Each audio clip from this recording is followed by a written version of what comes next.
All right, maybe that'll work.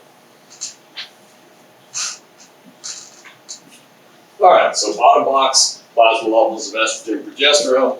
And this is trying to show you changes that are occurring in the endometrial layer of the uterus. So this you could call the uterine cycle, for example, uterine activity, ovarian activity. So we'll go for this, then we'll combine it. All right, again, it's a 28-day cycle. So you got the days down there, it kind of wraps around. Here's day one. Here's day one. So again, it's a cycle. You can start anywhere. Let's start around day one here. All right, day one. Again, estrogen, progesterone, one of their main targets are those functional cells of the endometrium. Estrogen, progesterone target those cells, make them grow and proliferate, become secretory, build up or thicken that endometrial layer. But at day one, how would you describe it? Again, we're not looking at absolute concentrations, they're just relative. But the concentration of estrogen and progesterone at this point, jumping over here, how would you describe them?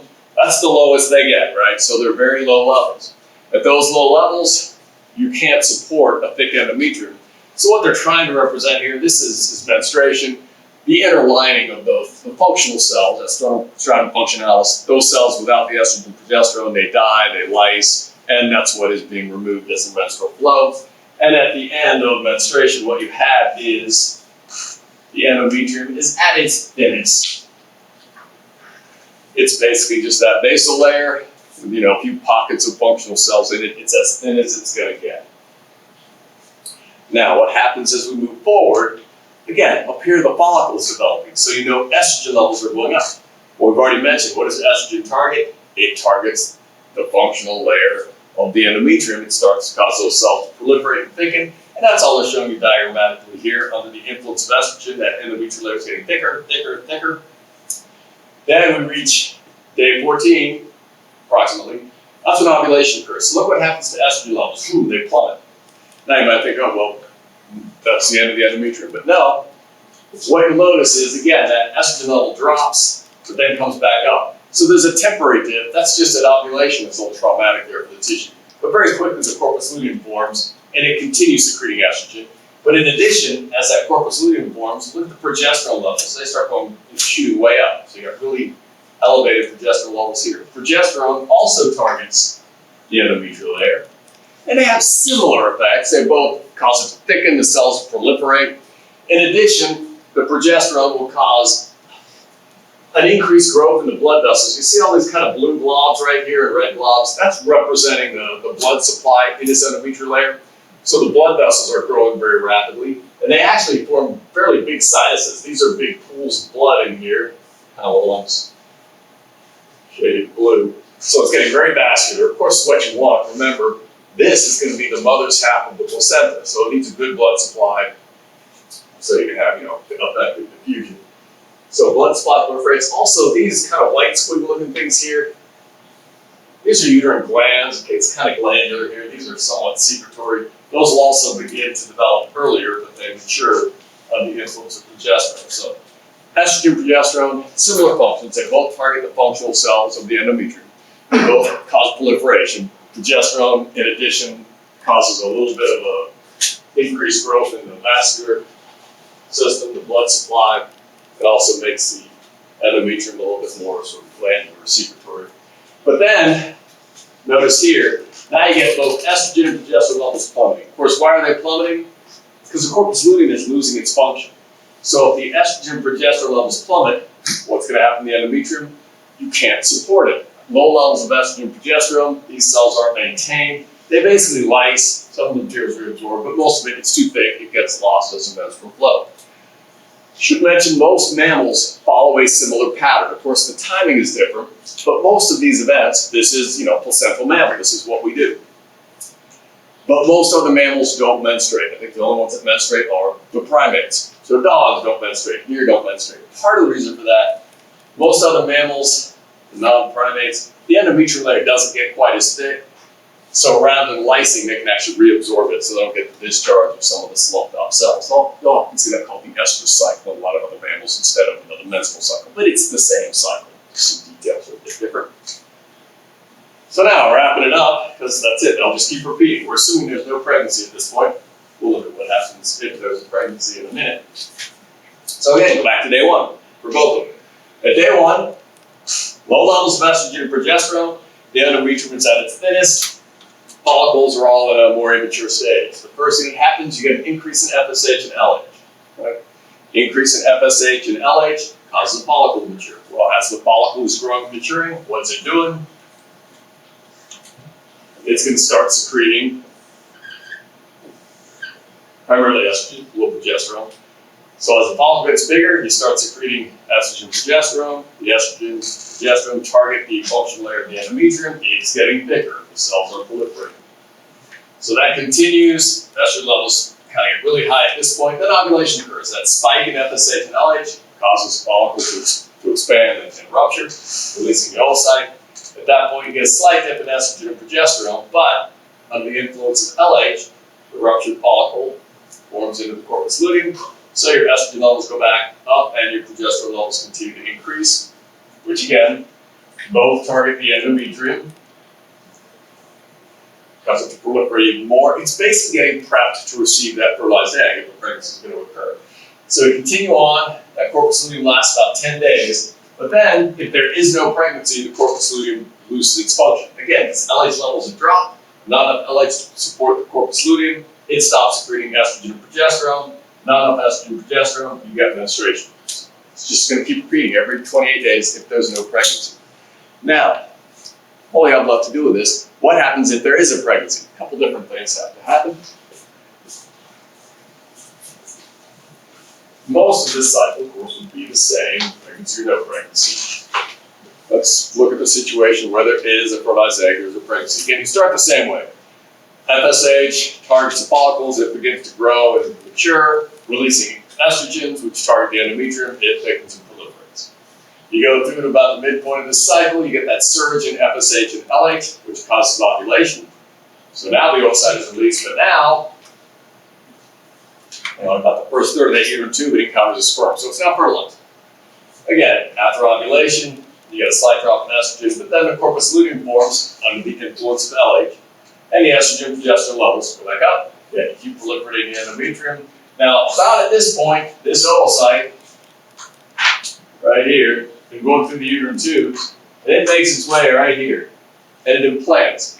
Now, implantation, it's that blastocyst stage. That's what, trophoblast, that outer layer of cells from lab, when that contacts the endometrium, that actually grows these projections into the endometrium. That's often described as growing like an invasive, cancer tumor. The projections of this blastocyst grow down into them, so they actually destroy it as they grow in there. They kind of damage it, you get all kinds of blood forming in the endometrial layer because of these invasive growths of the trophoblast. But now, something different has to happen. Because if we continue on the way we did, LH levels continue to drop, the corpus luteum regresses, estrogen and progesterone levels would drop, menstruation would occur, the embryo would go out with everything else, and we'd be extinct because there'd never be a pregnancy. So something different has to happen here. The difference is, this one I haven't talked about yet. HCG is human chorionic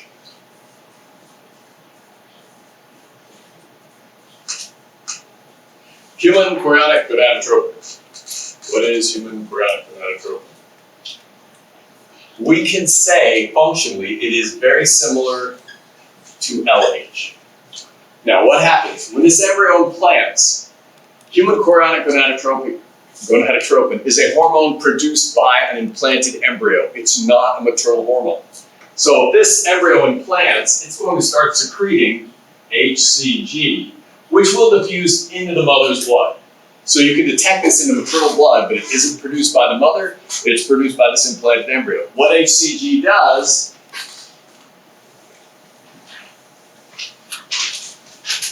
it acts like LH. Chemically, it's different, it's not the same, but it works the same way. Human chorionic gonadotropin targets the corpus luteum, and it will maintain the corpus luteum for 6 months. So if there's an implanted embryo, it's going to start secreting this HCG, which will make its way into the mother's blood, which will travel into mother's circulation to the corpus luteum, and it'll keep this thing functioning for 6 months. Now, if you have a corpus luteum, you're going to continue to have the secretion of estrogen And progesterone, you wouldn't see that fall. They just stay elevated. As long as the corpus luteum is viable, those estrogen and progesterone levels stay elevated, you won't have menstruation.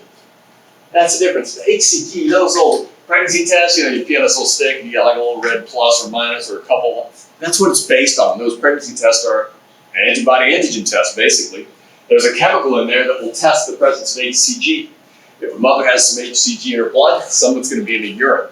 And the mother can't make it. It's made by the embryo. So if there's HCG present in urine, it means you have an embryo implanted in your uterus. That's the basis of the pregnancy test as well. But that's it. That HCG is what prevents menstruation.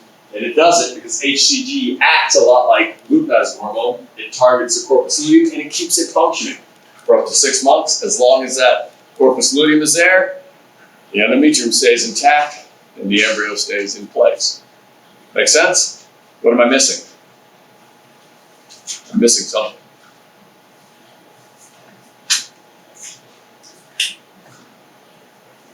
How long were we pregnant? 9 months. I don't have enough months here. 6 months. That's a really premature baby. You'd like to make it, but it's very premature. The reason we don't want beyond past 6 months is because it doesn't matter. Once a placenta forms, the placenta is also an endocrine structure. The placenta itself will begin to secrete estrogen and progesterone once it's fully developed. So beyond 6 months, you don't need the corpus luteum anymore because the placenta is secreting estrogen and progesterone to maintain everything for the last 3 months. So again, placenta has some endocrine roles as well. That's like it. Seems free. Here's what I do with it. Because there's a lot going on. It's not like a male. Male is just tonic secretion. You reach puberty, everything stays about the same.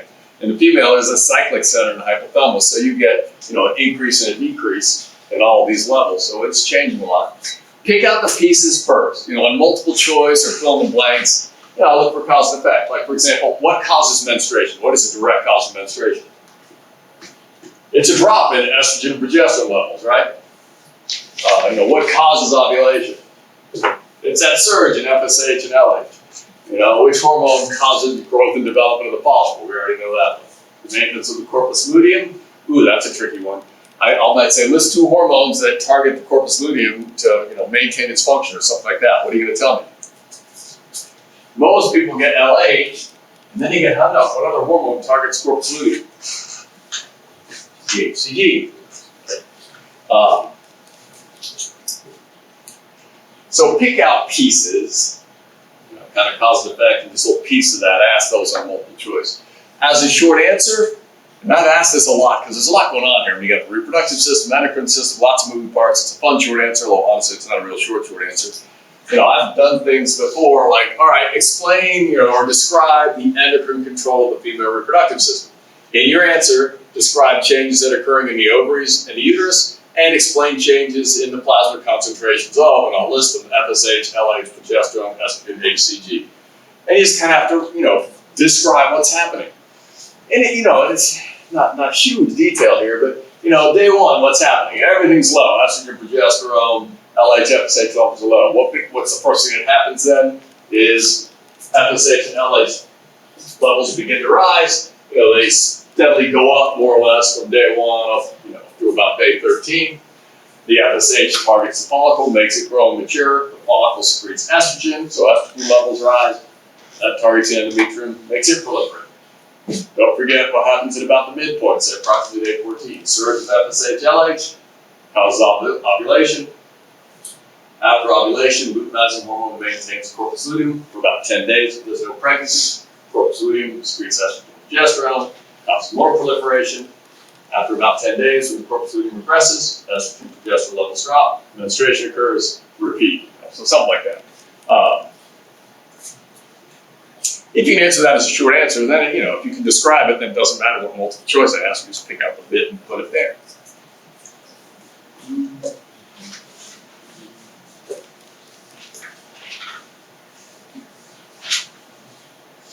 Questions? Comments? Or move on to the next thing?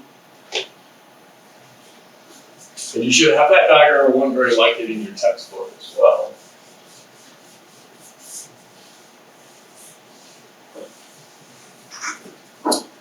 All right, well, that's not all we do for the reproductive system. Again, I encourage you, just kind of go over use the lab, just for the anatomy, look over that, because I'm not going to cover the lecture we did in lab, and that'll have to do.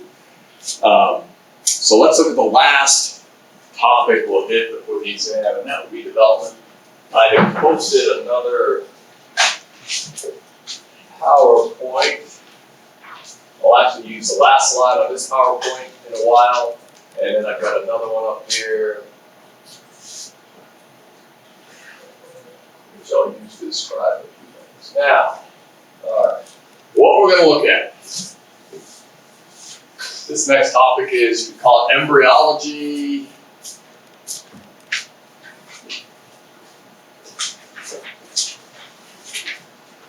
Sometimes it's called development.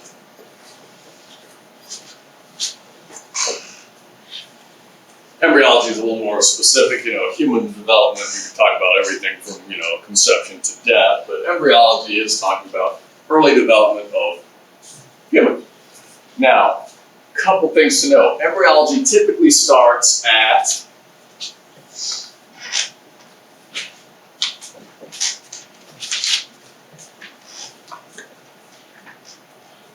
the zygote stage. You remember, I think I mentioned it in lab, might not have, but when that sperm first fertilizes an egg, that's a zygote. That's the first cell of an individual, which is just, barely visible to the naked eye. What development does, it goes from that point until you have, a human with all of its parts. Say about 8, 9, week-old human, what we call a fetus, has all of the bits and pieces. But that's all development is. Start with that one cell, and then, of course, you get to the several trillion cells in an adult human. That's typically where embryology starts. What we're going to do is we're going back a little bit. We're going to look before conception, before fertilization. Just kind of look at the process of fertilization, because there's a couple of interesting things that happen there. And so that's where this set of slides will go. Now, I will make a couple of corrections. Some of my slides are not human embryos. Much of the early embryological work was not done with placental mammals.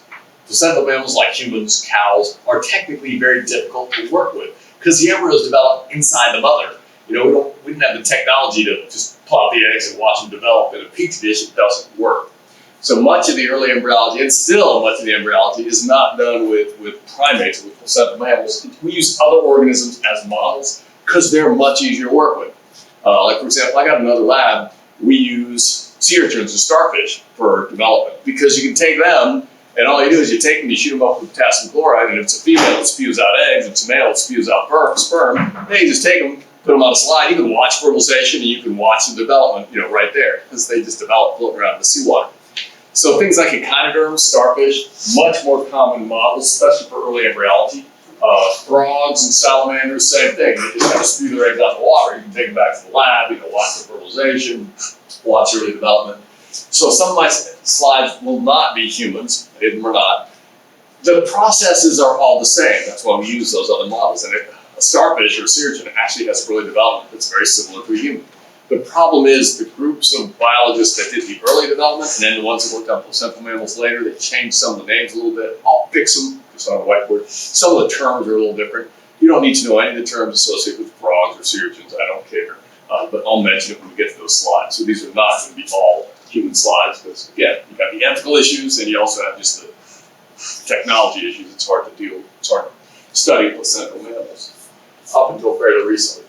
So the first thing we'll look at are the gametes, which we've already mentioned. Gametes, the reproductive cells, are sperm for males, oocytes or eggs for females. Already mentioned a little bit about the sperm. Again, the gametes are the only cells in a human produced by meiosis. So what do you know genetically about sperm and eggs that makes them different from every other cell in the body? They are what? Haploid. So a normal cell is referred to as being diploid. So we have, in all of our somatic cells, body cells, 23 pairs of chromosomes.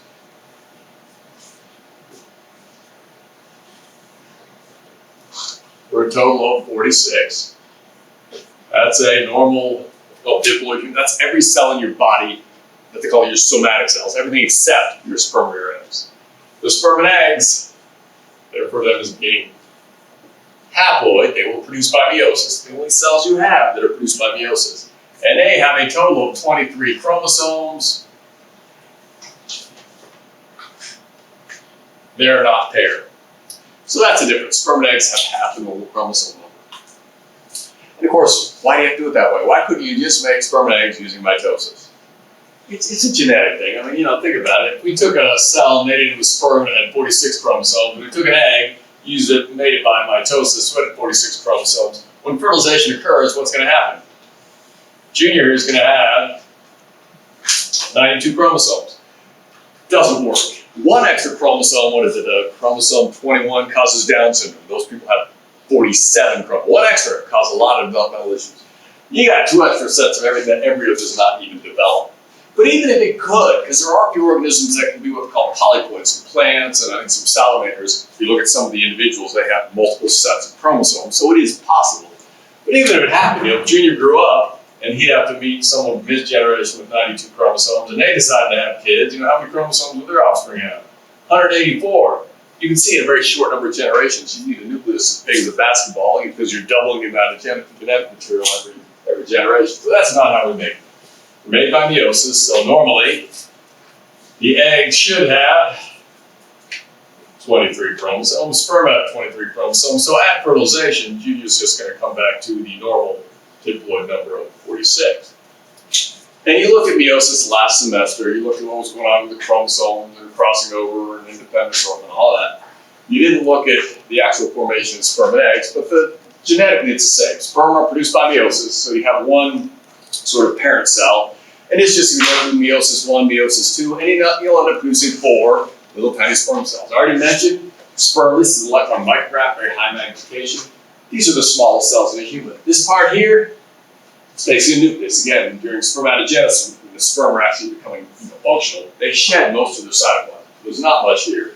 All you have in the head, I already mentioned, mostly it's nucleus, and there's another small organelle that will be important right now for fertilization. There's a membrane-bound organelle at this end called the macrosome. But it's mostly nucleus. And then there's not much else. You got a little mid-piece of body with some mitochondria there and a big flagellum. That's, of course, for movement, so it can swim through the female reproductive tract. That's a sperm. I already looked at it. Now, the oocyte, it's like the other extreme. Oocytes, relatively speaking, are huge.